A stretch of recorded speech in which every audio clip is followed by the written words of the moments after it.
امام کے ساتھ نماز میں شریک ہونے کے لیے انتظار کرنا۔ چنانچہ بعض لوگ امام کے ساتھ نماز میں شریک ہونے کے لیے کھڑے ہو کر کے انتظار کرتے، کھڑے کھڑے مسجد میں جو ہے انتظار کرتے ہیں۔ تو جب وہ قیام میں پہنچتا ہے تو یا قاعدے میں بیٹھتا ہے، تب تکبیر تحریمہ کہہ کر کے پھر امام کے ساتھ شریک ہو جاتے ہیں، جبکہ یہ حکم ہے کہ امام کو جس حال میں پاؤ شریک ہو جاؤ۔ تو پھر ایسی صورت میں کھڑے ہو کر کے انتظار کرنا یہ درست نہیں ہے۔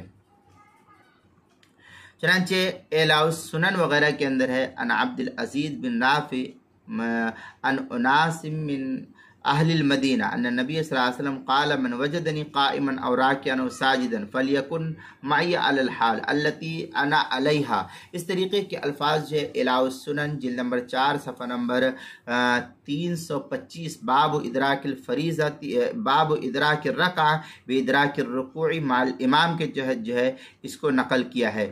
اسی طریقے سے مزید آگے سنن ابی داؤد وغیرہ کے اندر ہے، ان ابی ہریرہ رضی اللہ تعالی عنہ اذا جئتم الى الصلاة ونحن سجود فاسجدوا ولا تعدوها شيئا ومن ادرک الرکعہ فقد ادرک الصلاة۔ یہ ابو داؤد کی روایت ہے، جلد نمبر 1 صفحہ نمبر 129، کتاب الصلاة باب الرجل یدرک الامام ساجدا کیف یصنع۔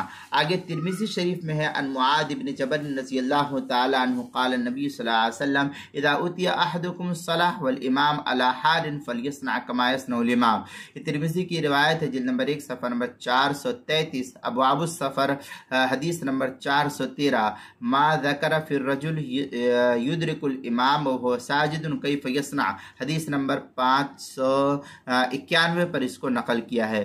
اسی طریقے سے جو ہے المسائل المہمہ فیما ابتلت به العامہ، یعنی اہم مسائل جس میں ابتلاء عام ہے، اس کی جلد نمبر 1 صفحہ نمبر 65، مسئلہ نمبر 56، باب ادراک الفریضہ، عنوان ہے امام کے ساتھ نماز میں شریک ہونے کے لیے انتظار۔